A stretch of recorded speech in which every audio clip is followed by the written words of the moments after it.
Mursalin wa ala alihi washabihi ajmain. Nama ba'du. Mari pada pagi hari ini kita patutlah bersyukur kepada Allah dengan mengucap syukur alhamdulillahirabbil alamin.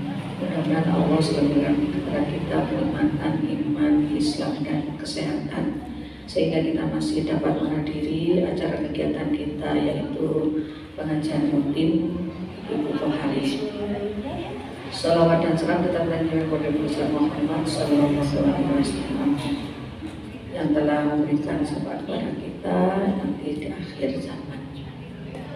Yang kami hormati Ibu Nafis dan ibu-ibu sekalian, pada pagi hari ini pengajian rutin kita mungkin karena hari Minggu memaklumi kita tahu ini atau memang ibu-ibu masih melanjutkan masaknya atau bagaimana. Mudah-mudahan nanti semakin siang semakin bertambah. Untuk itu pada pagi hari ini nanti kita awali sebelum tausiah mungkin akan dipimpin Umi membaca Umi sholawat apa Ibu kata soal nawan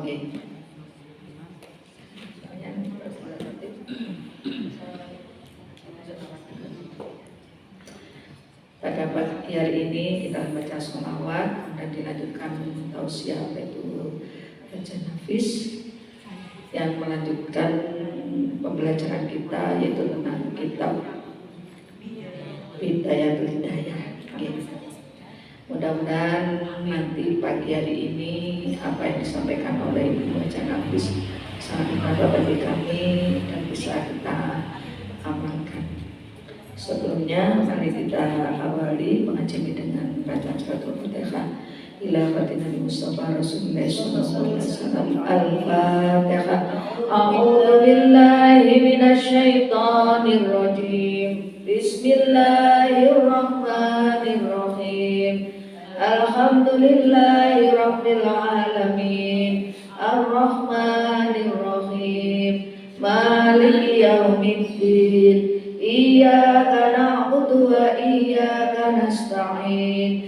Ihdinas siratal mustaqim. Siratal ladzina an'amta 'alaihim ghairil maghdubi 'alaihim waladdallin. Rabbi ighfirli wa liwalidayya wa lil mu'minina amin. Selanjutnya kita berikan kepada keluarga besar pengajian Ibu Buharin. Mudah-mudahan Allah tetap berikan kesehatan, rezeki yang barokah, umur yang barokah, dimudahkan segala urusan dunia dan akhiratnya. Al-Fatihah. A'udzu billahi minasy syaithanir rajim. Bismillahirrahmanirrahim. Alhamdulillahi rabbil alamin. Ar-Rahmanir Rahim. Maliki yaumiddin. Iyyaka na'budu wa iyyaka nasta'in. Ihdinas siratal mustaqim. Siratal ladzina an'amta 'alaihim ghairil maghdubi 'alaihim waladdallin. Rabbi ighfirli wa liwalidayya wa lil mu'minina amin. Selanjutnya kami membaca dipersilakan dipimpin oleh Ibu Haja Tin. Monggo Bu Haja, silakan. A'udzu billahi minasy syaithanir rajim. Halaman 12 nih. Bismillahirrahmanirrahim. Alhamdulillahi rabbil alamin. Ar-Rahmanir Rahim. Maliki yaumiddin. Iyyaka na'budu wa iyyaka nasta'in. Ihdinas siratal mustaqim. Siratal ladzina an'amta 'alaihim ghairil maghdubi 'alaihim ghairil maghdubi alaihim waladdallin. Rabbi firli wa liwalidayya wa lil mu'minina amin.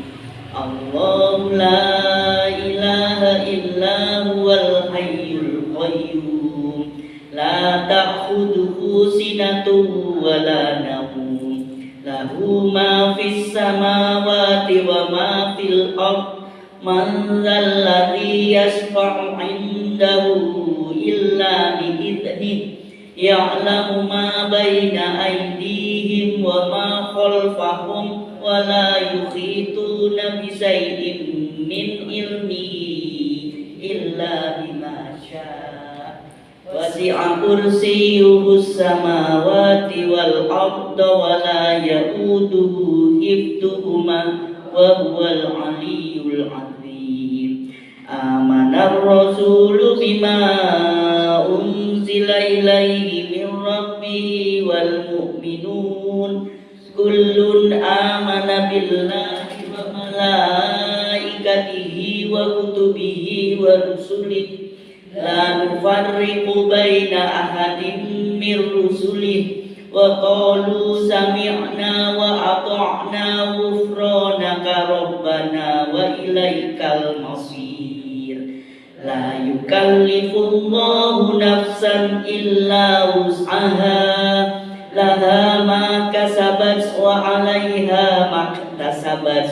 Rabbana la tu'akhidna in nasina aw akhtana. Rabbana wa la tahmil 'alaina isran kama hamaltahu 'alal ladzina min qablina. Rabbana wa la tuhammilna ma la taqata lana bih wa'fu 'anna waghfir lana warhamna anta maulana fansurna 'alal qaumil kafirin. La ilaha illallah wahdahu la syarika lah lahul mulku wa lahul hamdu yuhyi wa yumitu wa huwa ala kulli syai'in qadir. La ilaha illallah wahdahu la syarika lah lahul mulku wa lahul hamdu yuhyi wa yumitu wa huwa ala kulli syai'in qadir. La ilaha illallah wahdahu la syarika lah lahul mulku wa lahul hamdu yuhyi wa yumitu wa huwa ala kulli syai'in qadir. Subhanallah walhamdulillah wa la ilaha illallah wallahu akbar. Subhanallah walhamdulillah wa la ilaha illallah wallahu akbar. Subhanallah walhamdulillah wa la ilaha illallah wallahu akbar. Subhanallah wa bihamdihi subhanallahil azim. Subhanallah wa bihamdihi subhanallahil azim. Subhanallah wa bihamdihi subhanallahil azim. Rabbana ighfir lana wa tub 'alaina innaka antat tawwabur rahim. Rabbana ighfir lana wa tub 'alaina innaka antat tawwabur rahim. Rabbana ighfir lana wa tub 'alaina innaka antat tawwabur rahim. Allahumma shalli ala Muhammad. Allahumma shalli alaihi wa sallim. Allahumma shalli ala Muhammad. Allahumma shalli alaihi wa sallim. Allahumma shalli ala Muhammad. Allahumma shalli alaihi wa sallim. A'udzu bi kalimatillahi tammati min syarri ma khalaq. A'udzu bi kalimatit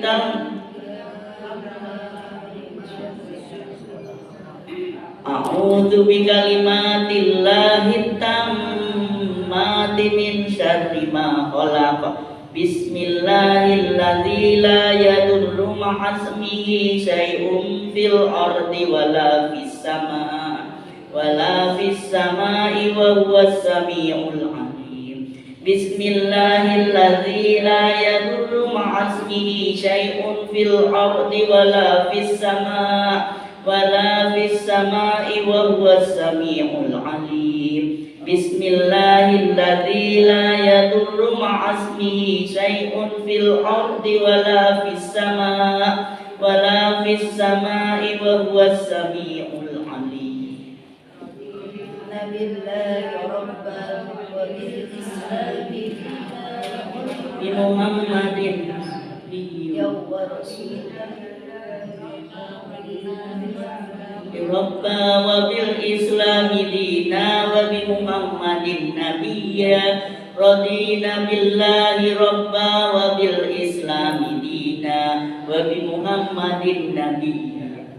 Bismillahi walhamdulillahi wal khairi wassarru bimasyiatillah. Bismillahi walhamdulillahi wal khairu wassarru bimasyiatillah.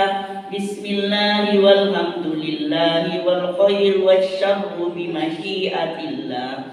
Amana billahi wal yaumil akhir tubna ilallahi batinan wa zahira. Amanna billahi wal yaumil akhir tubna ilallahi batinan wa zahira. Amanna billahi wal yaumil akhir tubna ilallahi batinan wa zahira. Ya Rabbana wa'fu anna wa kulladzi kana minna. Ya Rabbana wa'fu anna wa kulladzi kana minna. Ya Rabbana wa'fu anna wa kulladzi kana minna. Ya dzal jalali wal ikrami atidna ala dinil Islam. Ya dzal jalali wal ikrami amidna ala dinil Islam. Ya dzal jalali wal ikrami atimna ala dinil Islam. Ya dzal jalali wal ikrami amidna ala dinil Islam. Ya dzal jalali wal ikrami amidna ala dinil Islam. Ya dzal jalali wal ikrami amidna ala dinil Islam. Ya Qawiyyu ya Matinu fi syarril zalimin. Ya Qawiyyu ya Matinu fi syarril zalimin. Ya Qawiyyu ya Matinu fi syarril zalimin. Ya Qawiyyu ya Matinu fi syarril zalimin. Aslahallahu umurul muslimina sarafallahu syarral mu'min. Aslahallahu umurul muslimina sarafallahu syarral mu'min. Ya Aliyu ya Kabiru ya Alimu ya Qadiru ya Sami'u ya Basiru ya Latifu ya Khabir. Ya Aliyu ya Kabiru ya Alimu ya Qadiru ya Sami'u ya Basiru ya Latifu ya Aliyu ya Kabiru ya Alimu ya Qadir ya Sami'u ya Basiru ya Latifu ya Khabir. Ya Farihal Ya farijal hammi ya kasifal ghammi ya man li'abdihi yaghfiru wa yarham. Ya farijal hammi ya kasifal ghammi ya man li'abdihi yaghfiru wa yarham. Ya farijal hammi ya kasifal ghammi ya man li'abdihi yaghfiru wa yarham. Astaghfirullah rabbal baraya, astaghfirullah minal khataya. Astaghfirullah rabbal baraya, astaghfirullah minal khataya. Astaghfirullah rabbal baraya, astaghfirullah minal khataya.